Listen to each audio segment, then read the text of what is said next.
Hi guys, Cornell is back. Today I'm going to read Numbers 29 to 33, Psalm 88, and Proverbs 31. Let's get started. Numbers 29 to 33. On the first day of the 7th month, come together for a special service. Do not do any regular work. Blow the trumpets on that day. Sacrifice burnt offering. Its smell will please the Lord. Sacrifice 1 young bull and 1 ram. Also sacrifice 7 male lambs a year old. They must not have any flaws. Present a grain offering along with the bull. A must have 24 cups of the finest flour. Mix it with olive oil. Offer 16 cups along with the ram. Offer 8 cups along with each of the 7 lambs. Include a male goat as a sin offering. It will pay for your sin. Each month and each day you must sacrifice burnt offerings. Sacrifice them along with their grain offerings and drink offerings as they are required. The offerings for the Feast of Trumpets are in addition to the monthly and daily burnt offerings. They are food offerings presented to the Lord. They have a pleasant smell. On the 10th day of the 7th month, come together for a special service. You must not eat anything on that day. You must not do any work on it. Sacrifice a burnt offering. Its smell will please the Lord. Sacrifice 1 young bull and 1 ram. Also sacrifice 7 male lambs a year old. They must not have any flaws. Present a grain offering along with the bull. The offering must have 24 cups of the finest flour. Mix it with olive oil. Offer 16 cups along with the ram. Offer 8 cups along with each of the 7 lambs. Include a male goat as a sin offering. It is in addition to the offering that pays for sin. It is in addition to the regular burnt offering along with its grain offering. It is also in addition to their drink offerings. On the 15th day of the 7th month, come together for a special service. Do not do any regular work. Celebrate the Feast of Booths for 7 days to honor the Lord. Present a food offering. Its smell will please the Lord. Sacrifice a burnt offering of 13 young bulls and 2 rams. Also sacrifice 40 male lambs a year old. They must not have any flaws. Present a grain offering along with each of the 13 bulls.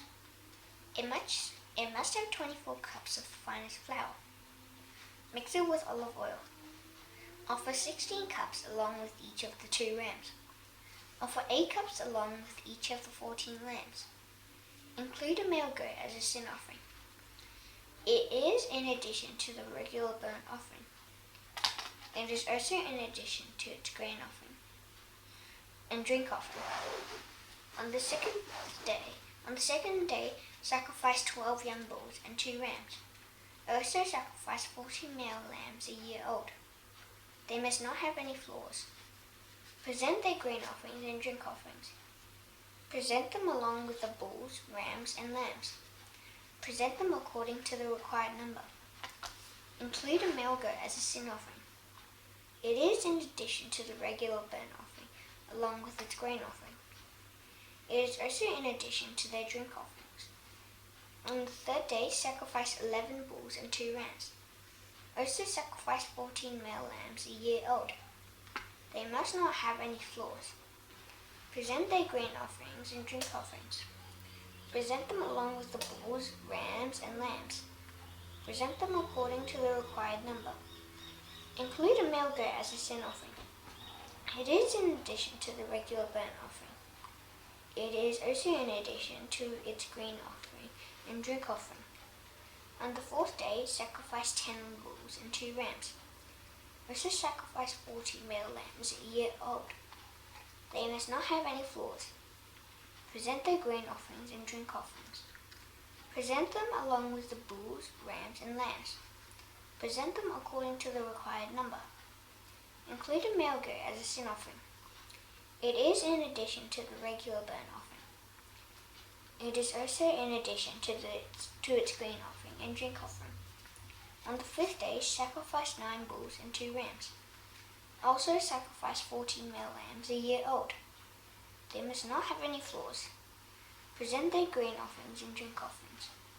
Present them along with the bulls, rams, and lambs.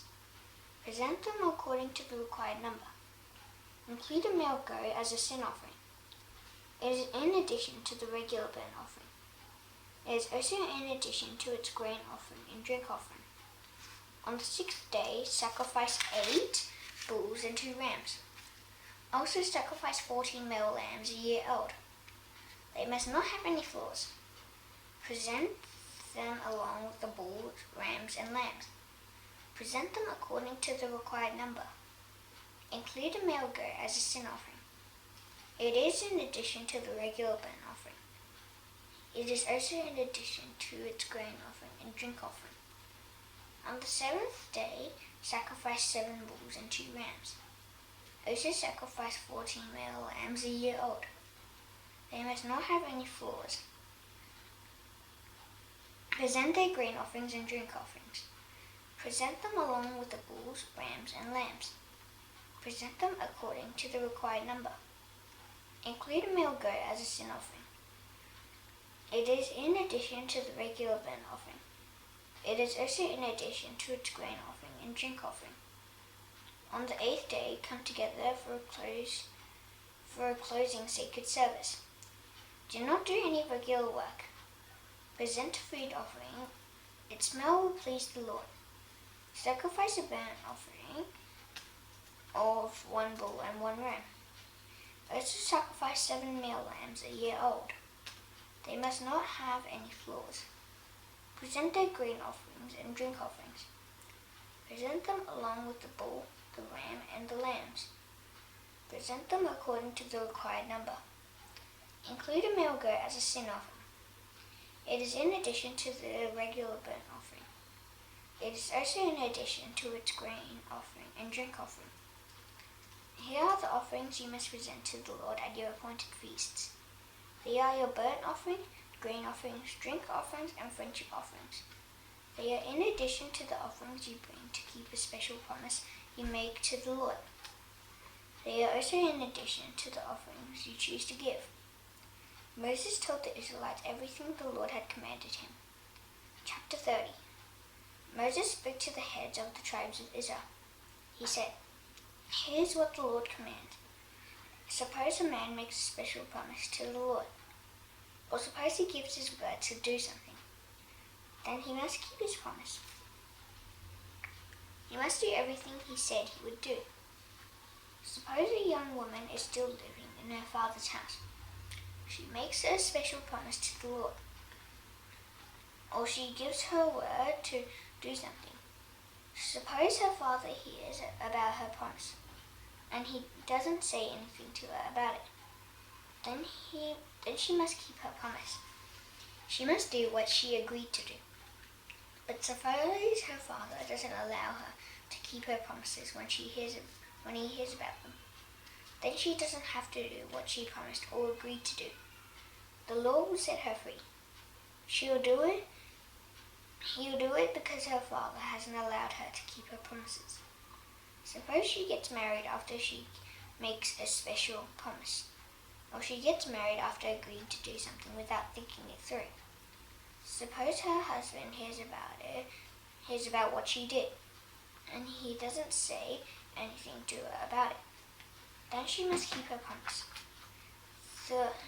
She must do what she agreed to do. But suppose her husband doesn't allow her to keep her promises when he hears about them. Then she doesn't have to do what she promised. She doesn't have to do what she agreed to do without thinking it through. The Lord will set her free. Suppose a widow makes a special promise, or suppose she gives her word to do something. Then she must keep her promise. She must do what she agreed to do. The same rules apply to a woman who has been divorced. Suppose a woman living with her husband makes a special promise, or she gives her word to do something. Suppose her husband hears about what she did. He doesn't say anything to her about it. and she doesn't try to stop her from keeping her promises, then she must keep all of them. She must do what she agreed to do. But suppose her husband doesn't allow her to keep her promises when he hears about them. Then she doesn't have to do what she had promised.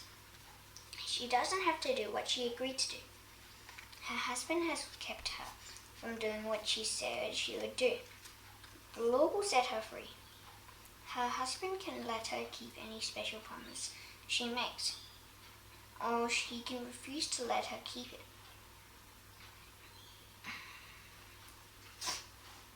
Suppose she gives her word not to eat anything. Then her husband can let her keep her promise, or he can refuse to let her keep it. But suppose day after day her husband doesn't say anything to her about what she did. Then he lets her keep all her promises. He lets her do everything she agreed to do. That's because he didn't say anything to her when he heard about what she had done. But suppose sometime after he hears about her promises, he doesn't let her keep them. Then she will be guilty, but he will bear the consequences for her guilt. These are the rules the Lord gave Moses about a man and his wife. And these are the rules the Lord gave about a father and his younger daughter still living at home. Chapter 31. The Lord said to Moses, he said, "Pay the Midianites back for what they did to the Israelites. After that, you will join the members of your family who have already died." So Moses said to the people, "Prepare some of your men for battle. They must go to war against Midian. They will carry out the Lord's plan to punish Midian. Send 1,000 men from each of the tribes of Israel into battle." So Moses prepared 12,000 men for battle. There were 1,000 from each tribe. They came from the families of Israel. Moses sent them into battle. He sent 1,000 from each tribe. Phinehas the priest went along with them. Phinehas was the son of Eleazar. Phinehas took some things from the sacred tent with him. He also took the trumpets. The trumpet blast would tell the people what to do and when to do it. They fought against Midian, just as the Lord had commanded Moses. They killed every man. Every Rican, Zer, Hur, and Reba were among the men they killed. Those men were the 5 kings of Midian. The Israelites also killed Balaam with their swords. Balaam was the son of Beor. The Israelites captured the Midianite women and children. They took for themselves all the herds, flocks, and goods. They burned down all the towns where the Midianites lived. They also burned all their camps. They carried off everything they had taken. That included the people and the animals. They brought back to Israel's camp the prisoners and everything else they had taken. They took them to Moses and to Eleazar the priest. They brought them to the whole community. Israel was camped on the plains of Moab. They were by the Jordan River across from Jericho. Moses and Eleazar the priest went to meet them outside the camp. So did all the leaders of the community. Moses was angry with the officers of the army who had returned from battle. Some of them were the commanders of thousands of men. The others were the commanders of hundreds. "Have you let all the women remain alive?" Moses asked them. The women followed Balaam's advice. They caused the Israelites to be unfaithful to the Lord. The people worshipped the god named Baal that was worshipped at Peor. So a plague struck them. "Kill all the boys, and kill every woman who has slept with the men. But save for yourselves every woman who has never slept with the men." Anyone who has killed a person must stay outside the camp for 7 days. And anyone who has touched a person who is killed must do the same thing.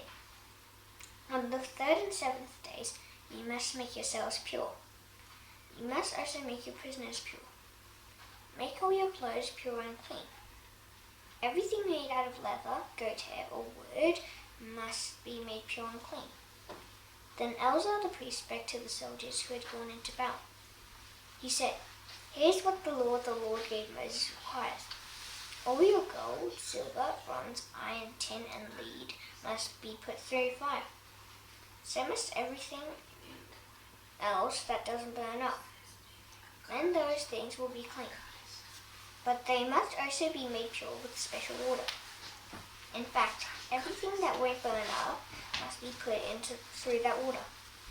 On the seventh day, wash your clothes, and you will be clean. Then you can come into the camp." The Lord spoke to Moses. He said, "Here's what you and Eleazar the priest and family leaders of the community must do. You must count all the people and animals you captured. Divide up some of what you took with the soldiers who fought in the battle. Divide up the rest with others in the community. Set apart a gift for me. Take something from the soldiers who fought in the battle. Set apart one out of every 500 people, cattle, donkeys, or sheep. Take my gift from the soldiers' half. Give it to Eleazar the priest. It is my share. Also take something from the half that belongs to the Israelites. Choose one out of every 50 people, cow, donkey, sheep, or other animals. Give them to the Levites. They are responsible for taking care of my holy tent." So Moses and Eleazar the priest did just as the Lord had commanded Moses. What the soldiers took included 675,000 sheep. There were also 72,000 cows and 61,000 donkeys. And there were 32,000 women who had never slept with a man. Here's the half that belonged to those who had fought in the battle. There were 337,500 sheep. From among them, the Lord's gift was 675. There was 36,000 cows. From among them, the Lord's gift was 72. There were 30,500 donkeys. From among them, the Lord's gift was 61. There were 16,000 women. From among them, the Lord's gift was 32. Moses gave the gift to Eleazar the priest. It was the Lord's share. Moses did just as the Lord had commanded him. The other half belonged to the Israelites. Moses set it apart from what belonged to the fighting men. The community's half was 337,500 sheep, 36,000 cows, 30,500 donkeys, and 16,000 women. Moses chose one out of every 50 people and animals. He gave them to the Levites. They were accountable for taking care of the Lord's holy tent. Moses did just as the Lord had commanded him. Then the army officers went to Moses. Some of them were the commanders of thousands of men. Others were the commanders of hundreds. All of them said to Moses, "We have counted the soldiers under our command. Not a single one is missing. So we brought an offering to the Lord. We brought the gold each of us took in the battle.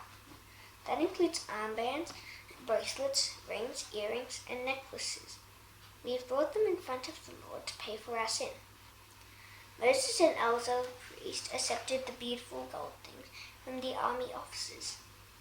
The gold received from the commanders of thousands and commanders of hundreds weighed 420 pounds. Moses and Eleazar offered all of it as a gift to the Lord. Each soldier had taken things from the battle for himself. Moses and Eleazar the priest accepted the gold from all the commanders. They brought it into the tent of meeting. It reminded the Lord of the Israelites. Chapter 32. The tribes of Reuben and Gad had very large herds and flocks. They looked at the lands of Jazer and Gilead. They saw that those lands were just right for livestock. So they came to Moses and Eleazar the priest. They also came to the leaders of the community. They said, We have seen the cities of Ataroth, Dibon, Jazer, Nimrah, and Heshbon. We've seen Elilah, Sebam, Nebo, and Bean. All of them are in the land the Lord has brought under Israel's control. This land is just right for livestock, and we have livestock. We hope you are pleased with us. They continue. If you are, please give us this land. Then it will belong to us. But don't make us go across the Jordan River. Moses spoke to the people of Gad and Reuben. He said, should the rest of us go to war while you stay there? While you stay here? The Lord has given the land of Canaan to the Israelites. So why would you want to keep them from going over into it? That's what your fathers did. I sent them from Kadesh Barnea to check out the land. They went into the valley of Eshcol and looked at the land. Then they talked the Israelites out of entering the land the Lord had given them. The Lord's anger was stirred up that day, so he made a promise. He said, not one of those who were 20 years old or more when they came up out of Egypt will see the land. They have not followed me with their whole heart. I promised to give the land to Abraham, Isaac, and Jacob. But not one of the people who came up out of Egypt will see the land, except Caleb and Joshua. Caleb is the son of Jephunneh the Kenizzite, and Joshua is the son of Nun. They will see the land. They followed the Lord with their whole heart. The Lord became very angry with Israel. He made them wander around in the desert for 40 years. They wandered around until all the people who had done evil in their sight had died. Now here you are, you bunch of sinners. You've taken the place of your fathers, and you are making the Lord even angrier with Israel. What if you turn away from following him? Then he will leave all these people in the desert again, and it will be your fault when they are destroyed. Then they came up to Moses. They said, you would like to build pens here for our livestock. We would also like to build cities for our women and children. But we will prepare ourselves for battle. We're even ready to go ahead of the Israelites. We'll march out with them until we've brought them to their place. While we're gone, our women and children will live in cities that have high walls around them. That will keep them safe from the people living in this land. We won't return to our homes until each of the Israelites has received their share of the land. We won't receive any share with them on the west side of the Jordan River. We've already received our share here on the east side. Then Moses said to them, do what you have promised to do. Get ready to fight for the Lord. Prepare yourselves and go across the Jordan River. Fight for the Lord until he has driven out his enemies in front of him. When the land is under the Lord's control, you can come back here. Your duty to the Lord and Israel will be over. Then the Lord will give you this land as your own. But what if you fail to do your duty? Then you'll be sinning against the Lord, and you may be sure that your sin will be discovered. It will be brought out into the open. So build up cities for your women and children. Make sheep pens for your flocks. But do what you have promised to do. The people of Gad and Reuben spoke to Moses. They said, we will do just as you command. Our children and wives will remain here in the cities of Gilead. So will our flocks and herds. But we will prepare ourselves for battle. We'll go across the Jordan River and fight for the Lord. We will do just as you have said. Then Moses gave orders about them to Eleazar the priest. He gave the same orders to Joshua, the son of Nun. He also spoke to the family leaders of the Israelite tribes. He said, the men of Gad and Reuben must get ready for battle. They must go across the Jordan River with you. They must help you fight for the Lord. They must stay with you until the land has been brought under your control. If they do, you must give them the land of Gilead as their own. But what if they don't get ready for battle? What if they don't go across the Jordan River? What if they don't go across the Jordan with you? Then they must accept a share with you in Canaan. The people of Gad and Reuben gave their answer. They said, "We will do what the Lord has said. We'll get ready for battle. We'll go across the Jordan into Canaan. We'll fight for the Lord there. But the property we receive will be on this side of the Jordan River." Then Moses gave their land to them. He gave it to the tribes of Gad and Reuben and half of the tribe of Manasseh. Manasseh was Joseph's son. One part of that land had belonged to the kingdom of Sihon. He was the king of the Amorites. The other part had belonged to the kingdom of Og. He was the king of Bashan. Moses gave the whole land to those 2.5 tribes. It included its cities and the territory around them. The people of Gad built up the cities of Dibon, Ataroth, and Aroer. They built up Ataroth, Shophan, Jazer, Jogbeha, Beth Nimrah, and Beth Haran. They built a high wall around each of those cities. They also built sheep pens for their flocks. The people of Reuben built up Heshbon, Elealeh, and Baalmeon, and Sibmah. They gave new names to the cities they had built up. The people of Machir, the son of Manasseh, went to the land of Gilead. They captured it. They drove out the Amorites living there. So Moses gave Gilead to the people of Machir, the son of Manasseh, and they settled there. Jair was from the family line of Manasseh. Jair captured Gilead's settlements. He called them Havoth Jair. Noah captured Kenath and the settlements around it. He named it after himself. Chapter 33. Here are the places where the Israelites camped during their journey. When they came out of Egypt, they marched in groups like 9. Moses and Aaron led them. The Lord commanded Moses to record their journey. Here are the places where they camped. The Israelites started out from Ramesses on the 15th day of the first month. It was the day after the Passover feast. They marched out bodily in plain sight of all the Egyptians. The Egyptians were burying all their oldest sons. The Lord had struck them down.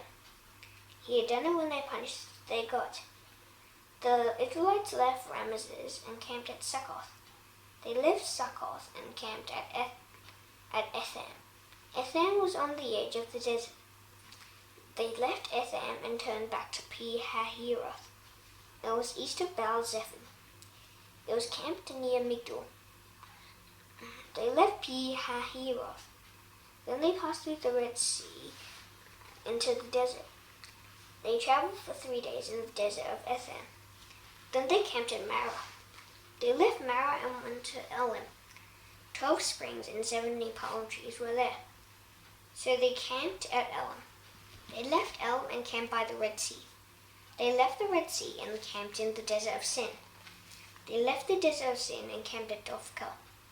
They left Dophkah and camped at Alush.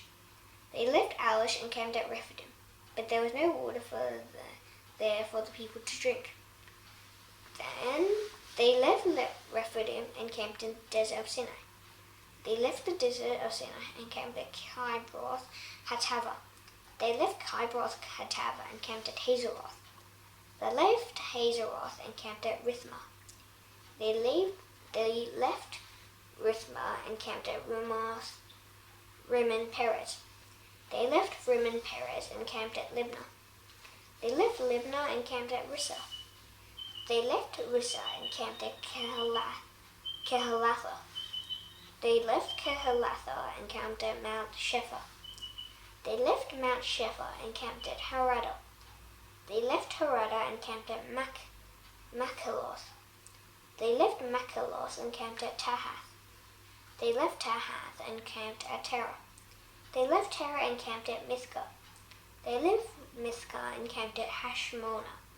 They left Hashmona and camped at Moseroth. They left Moseroth and camped at Bean-Jaakan. They left Bean-Jaakan and camped at Hor Haggidgad.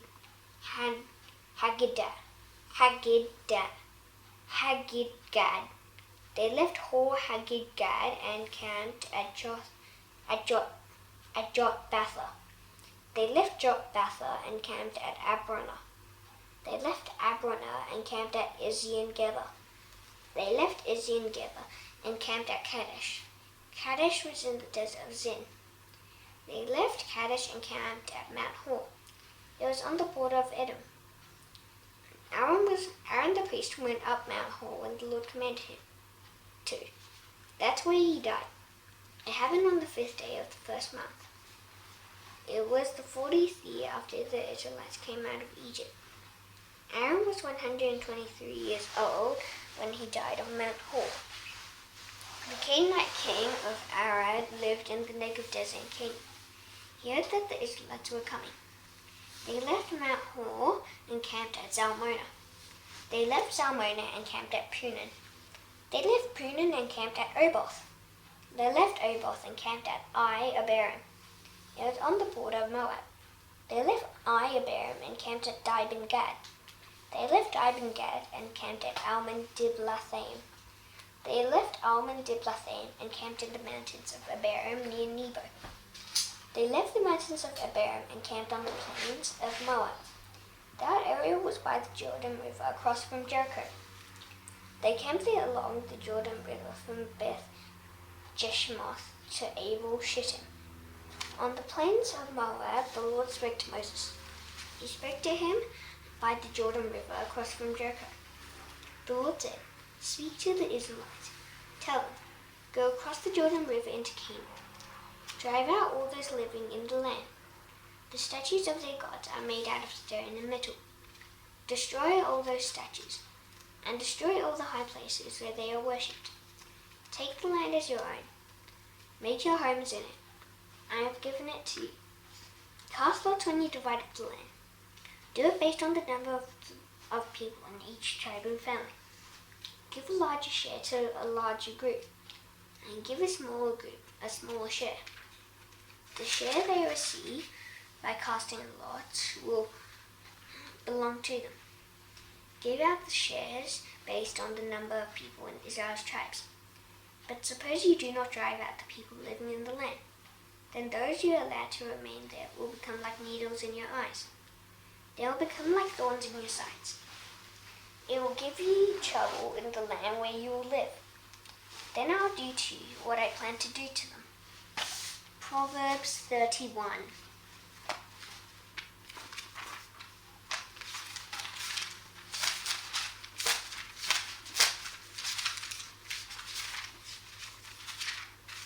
These are the sayings of King Lemuel. His mother taught them to him. These sayings came from God. "Listen, my son. Listen, my very own son. Listen, you who are the answer to my prayers. Don't waste your strength on women. Don't waste it on those who destroy kings. Lemuel, it isn't good for kings to drink wine. It isn't good for rulers to long for beer. If they do, they might drink and forget what has been commanded. They might take away the rights of all those who are treated badly. Let beer be for those who are dying. Let wine be for those who are sad and troubled. Let them drink and forget how poor they are. Let them forget their suffering. Speak up for those who can't speak for themselves. Speak up for the rights of all those who are poor. Speak up and judge fairly. Speak up for the rights of those who are poor and needy. You can find an excellent woman. She is worth far more than rubies. Her husband trusts her completely. She gives him all the important things he needs. She brings him good, not harm, all the days of her life. She chooses wool and flax. She loves to work with her hands. She is like the ships of traders. She brings her food from far away. She gets it while it is still night. She provides food for her family. She also gives some to her female servants. She considers a field and buys it. She uses some of the money she earns to plant a vineyard. She gets ready to work hard. Her arms are strong. She sees that her trading earns a lot of money. Her lamp doesn't go out at night. With one hand she holds the wool. With the other she spins the thread. She opens her arms to those who are poor. She reaches out her hands to those who are needy. When it snows, she's not afraid for her family. All of them are dressed in the finest clothes. She makes her own bed coverings. She is dressed in fine linen and purple clothes. Her husband is respected at the city gate. There he takes his seat among the elders of the land. She makes linen clothes and sells them. She supplies belts to the traders. She puts on strength and honor as if they were her clothes. She can laugh at the days that are coming. She speaks wisely. She teaches faithfully. She watches over family matters. She is busy all the time. Her children stand up and call her blessed. Her husband also rises up, and he praises her. He says, "Many women do excellent things, but you are better than all the others. Charm can fool you, beauty fades, but a woman can have respect for the Lord. But a woman who has respect for the Lord should be praised. Give her honor for all that her hands have done. Let everything she has done bring praise to her at the city gate." Psalm 88.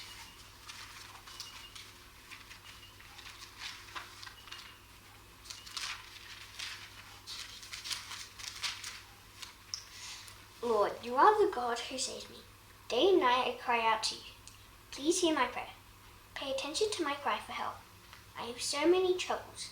I am about to die. People think my life is over. I'm like someone who doesn't have any strength. People treat me as if I were dead. I'm like those who have been killed and now in the grave. You don't even remember them anymore. They are cut off from your call. They are cut off from your care. It's as if you have put me deep down in the grave. It's as if you have put me in that deep dark place. Your great anger lies heavy on me. All the waves of your anger have crashed over me. You have taken my closest friends away from me. You have made me sickening too. I feel trapped and can't escape. I'm crying so much I can't see very well. Lord, I call out to you every day. I lift up my hands to you in prayer. Do you do wonderful things for those who are dead? Do their spirits rise up and praise you? Do those who are dead speak about your love? Do those who are in the grave tell how faithful you are? Are your wonderful deeds known in that dark place? Are your holy acts known in that land where the dead are forgotten? Lord, I cry out to you for help. In the morning I pray to you. Lord, why do you say no to me? Why do you turn your face away from me? I've been in pain ever since I was young. I've been close to death. You have made me suffer terrible things. I have lost all hope. Your great anger has swept over me. Your terrors have destroyed me. All day long they surround me like a flood. They have closed in all around me. You have taken my friends and neighbors away from me. Darkness is my closest friend. Now that's done, I shall now do the Lord's Prayer. Please bow your heads. Our Father in heaven, hallowed be your name. Your kingdom come, your will be done on earth as it is in heaven. Give us today our daily bread. Forgive us our debts as we have also forgiven our debtors. Lead us not into temptation, but deliver us from the evil one. For yours is the kingdom and the power and the glory forever. Amen. See you tomorrow. Bye.